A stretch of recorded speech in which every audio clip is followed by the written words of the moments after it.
Hello everybody, Sonny Rich here with a response video. It's the best album so far in the 21st century. I'm gonna do my favorite 25 albums from the first 25 years of the 21st century. Now I think the Long Cut initiated this. The first one I ever watched was Mazzy's. He showed 40. And I think I've watched 2 others. I'm going to leave a link to the 4 I've watched. There may be more. Now, first off, there's not going to be any Yankee Doodle Foxtrot Hotel on this list. That seems to be a favorite amongst everybody. In fact, I'm not going to show any dinosaurs either. I mean, if I did, I would probably consider this one. This is a pretty good album by Metallica. And, I mean, it's all a matter of taste, but for me, the Mazzy list, he had too many dinosaurs in there. I knew he was going to have Ry Cooder. I knew he was going to have Paul McCartney. I knew he was going to have Bob Dylan. It's like, come on, man. These are people from the 1960s. Think forward. First, we're going to start off with the album that came out in 2000. A British band, The Heads. A very good jamming band, man. I really dig this band. You could say they have some leanings from earlier decades, but it's a pretty modern sounding record, man. It's fantastic. Another one. Now, where should I put these stupid things? This one. Now, let me just say, I'm not going to say this is the best, because Is This It by The Strokes? I would have to include that, but I don't have it on record. In fact, I got rid of all my CDs. I had that on CD. The Norah Jones record, you know? So this isn't the best. These are my 25 favorites that I have. And this is one that I don't believe, the Long Cut might have included this. He showed some pretty good records, but he did show Americana. And this is White Blood Cells by the White Stripes. This album, I don't see how you could not include this album in the 25 best albums from the 21st century. It's fantastic, man. And Dead Leaves and the Dirty Ground, when they started playing that, I go, oh, wow, man. A really good new punk band, you know? And I bought the album and I was like, what the hell? This ain't a punk album, you know? But really good, man. Really good. Now we're going to jump forward to 2004. Now this is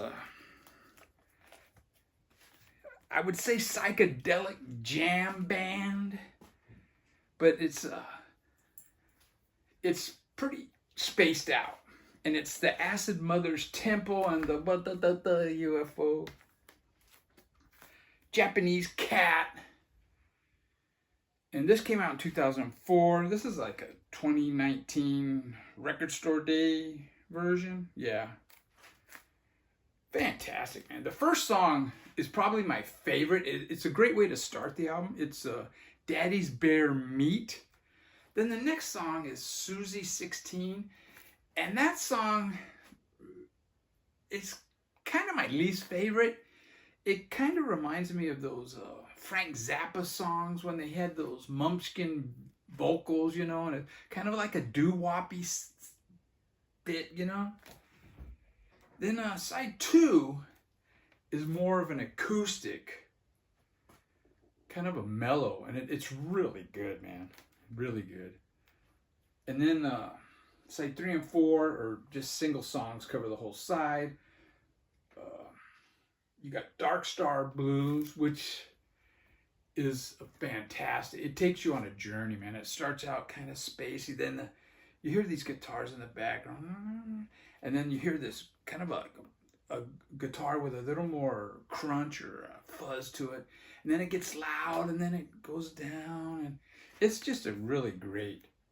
And then the last, side 4, is another complete, just one song. And it's more of a kind of an ambient song, you know. And it's, if I'm not in the mood for that, I usually listen to side 2 or 3 or the first side. And I'll skip the Munchkin song. But I do on occasion listen to side 4, you know, when I want to mellow out. Now this next one is a 2005, and it's a rap album by Eden, Beauty and the Beat. This is a fantastic rap album. The samples on it are just really diverse. And it's I think it's, I don't know how to describe it. I'm not really well versed, period, in the English language. And I'm definitely not well versed in rap. But yeah, this is a favorite of mine, man. It's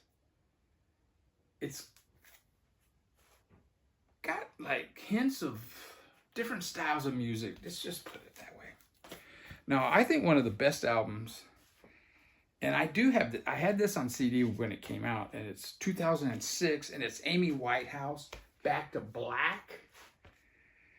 This is just a fantastic, sad album if you consider. In fact, I think I might have included this in the Sad Sack Bastards vinyl tag. But yeah, what a voice, what a talent.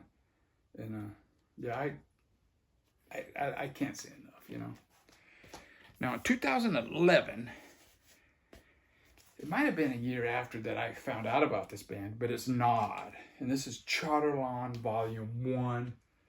And the first thing that I bought by them was a CD, and it combined Charterlawn Volume 1 and Charterlawn Volume 2.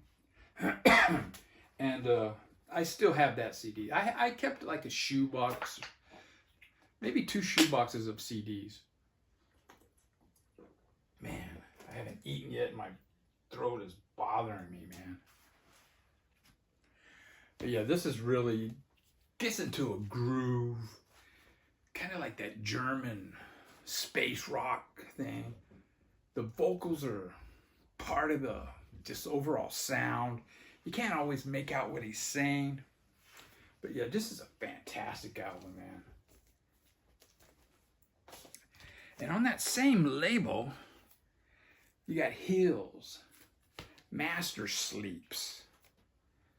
And this is kind of similar to Nod, except it's not as gritty, it's not as raw, it's a little cleaner, but just a fantastic album, man. These guys get into a groove, and I think the average music listener might like Hills over Nod, but they're kind of similar. And they collaborated, I think, on 3 or 4 albums so far. But yeah, really good, man. And on this one, I think it's mostly all instrumental, if I remember right, until the last song on side 2. And it's not really singing, it's kind of more spoken word chanting things. Now, the last one from 2011 is my second rap album in the list, and it's Death Grips Ex-Military. Now, this is very abrasive. The vocalist is, he sounds like he's a punk rock singer, you know. He's very in your face, very aggressive, and they do some great samples, man. I mean, they sample Black Flag, if I remember right. They sample Charles Manson. They sample Pink Floyd. It's just a great in-your-face rap album. Now this next one is a 2012, and it's a collaboration. The album's called Hair, and it's Ty Segall and White Fence. And this is a really, really good collaboration. White Fence is like this one dude, and Ty Segall's this one dude, you know, and a lot of times Ty Segall plays almost all the instruments on his albums, and the White Fence guy, he does that too. And this is really good, man. It's got some kind of mellower, really good rock songs. It's got some more with a punch, and a really good collab. It's got hints of some 60s, It's got hints of some like hard-hitting, I wouldn't say grunge, but really hard-hitting rock. And we got one more from, well, we got a couple more from 2012. And this is GOAT, World Music. This is their debut album. And I found out about this band and Nod at the same time. There was an article in Shindig magazine back in the days when I read magazines instead of watching YouTube videos. And it sounded really interesting.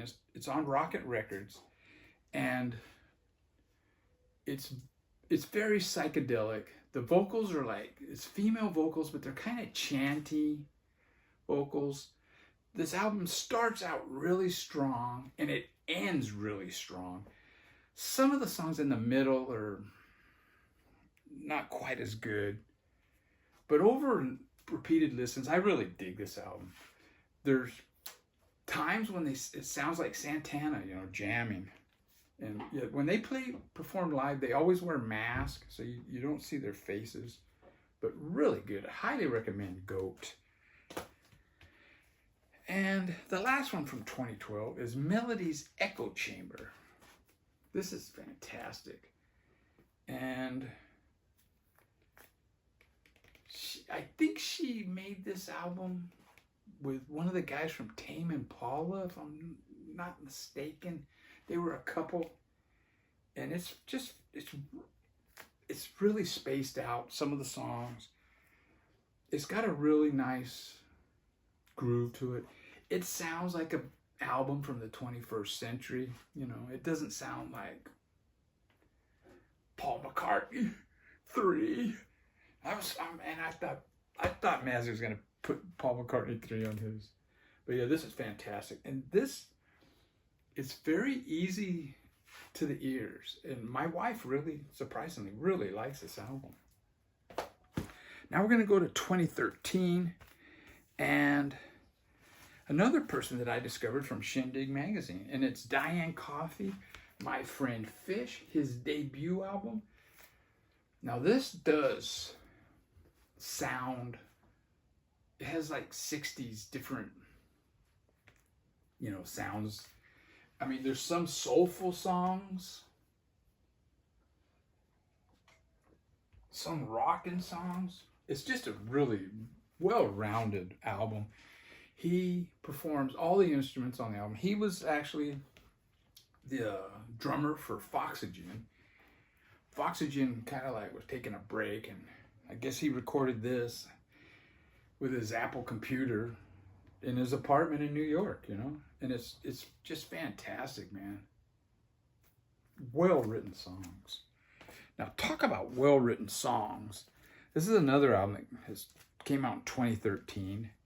And it's Courtney Barnett, the double EP, A Sea of Split Peas. This is her first EPs on side A. And actually it's a double record. So it's actually the two EPs put together.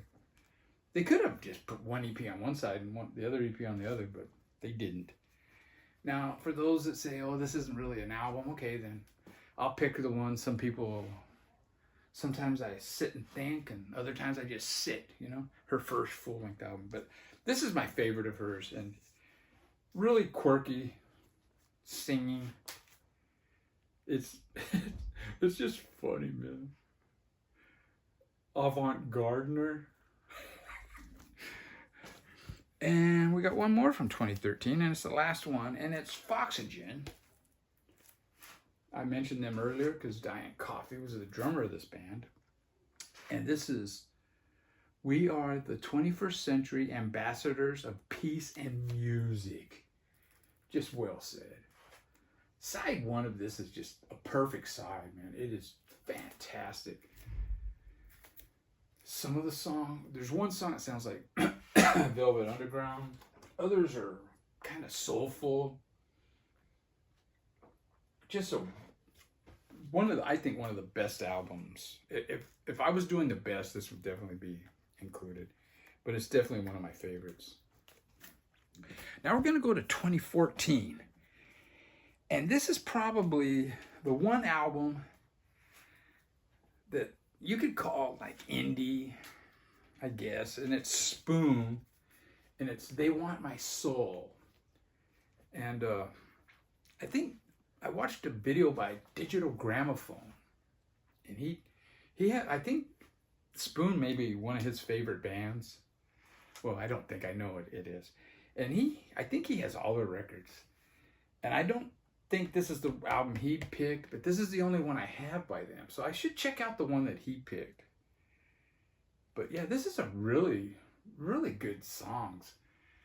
I dig the singer, and it's not always the type of music I go for, but they're a really good band, man. Spoon. And we got another one from 2014. And this one, of all of these, this one is kind of like paying homage to a earlier time. And this is Mystic Braves, Desert Island. This is definitely a 60s sounding. I mean, if this was released in the 80s, people would be calling it that, what was it? I forgot what they were calling those 4 LA bands.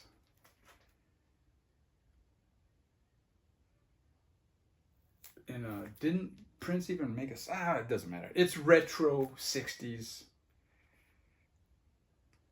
Kind of just good rock music. It's got some organ in it. Paisley Underground, yeah. They would be lumped in with a Paisley Underground song. And it's really good. Just straightforward 60s worship, you know. And I think this is the last one from, no, we got 2 more. This is the last rap album.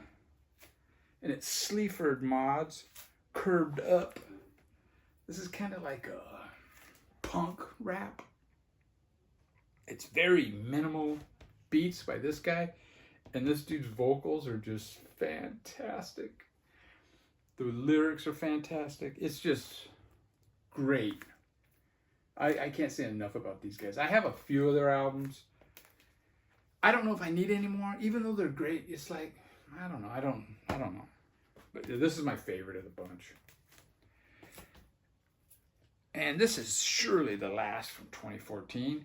And I think it's one of the best albums in the last, well, this century. And it's Temple's Sun Structures. What a fantastic album. This is a psychedelic album.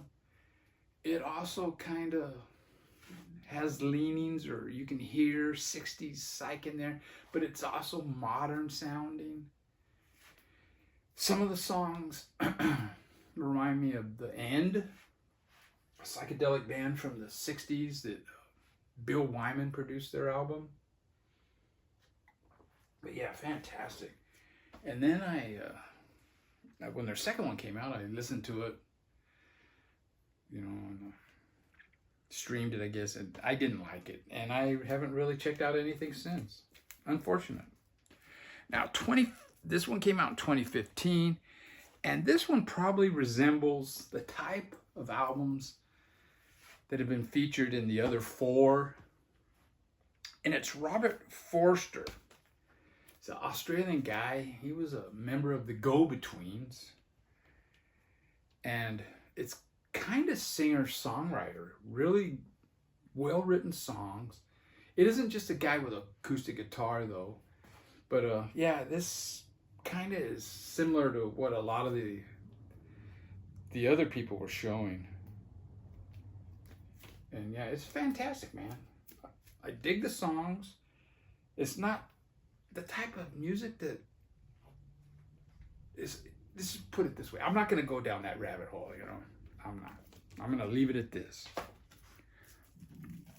Okay, one more, 2015. And this is Emotional Mugger by Ty Segall. I didn't want to show Manipulator again. He has so many good albums.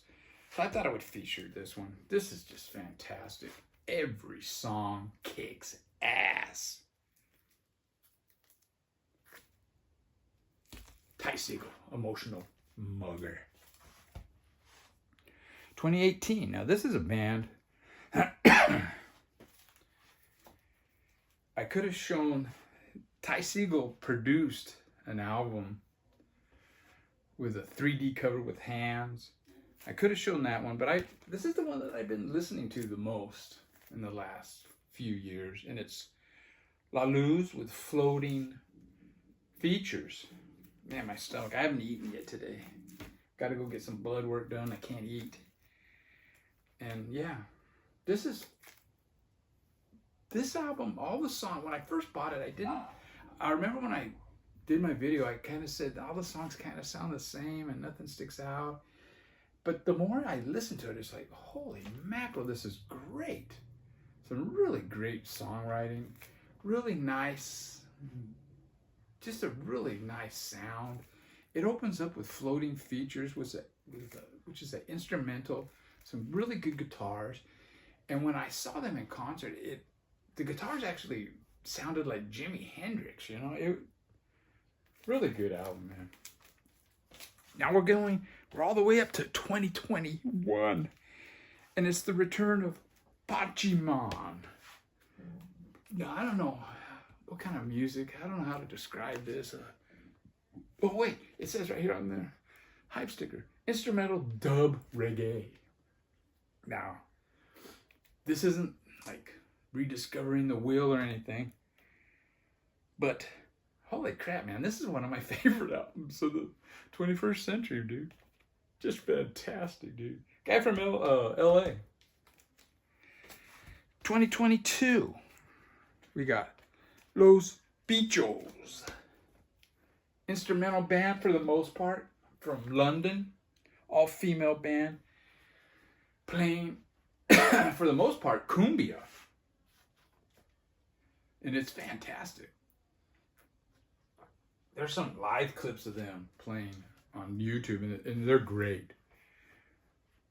I think they're coming out with a new album. But anyways, there are hints of that Morricone guy, you know, from that sound from the Clint Eastwood movies, the Good, the Bad, and the Ugly. There's some of the songs you hear a little of that. I wouldn't say surf, but it's instrumental. It's psychedelic cumbia, and it's just fantastic, man. One of my favorite albums. Now this one is a surprise, and it came out in 2023. It's a band I didn't know about, and I found out about this record from Rachel Scream. Jose Moreno put this out on his label, and it's Los Mundos. Fantastic. I really dig this. It was recorded supposedly in the caves, and really good guitars. The singing is kind of a nondescript. It's all in Spanish. And I mean, it's not emotive at all, but I really dig it. And yeah, this is a fantastic album, man. And I'm not even gonna attempt to say what the name is. And finally, 2024, this one came out. And this is a stale beer, it means. It's a Thai psych band. All the writing's in Thai. And this is fantastic, man. This is one of the best psychedelic albums that I've heard in years. All the vocals are in Thai. And it doesn't really matter. Ah, man, it's Kawana Beerbod, something like that. Let me... Oh, how unprofessional. Here's the hype sticker. It's Kawana Beerbod. Monolam is the name of the album. Just fantastic, man. And yeah, if you're interested, that's the name of the band right there. Hopefully that's focused. Usually my camera does pretty good with that. Anyways, take care. I just realized I didn't include any Death Valley Girls. But anyways, take care, everybody. Love it. Love you. Love the VC. Take care. Go Jets.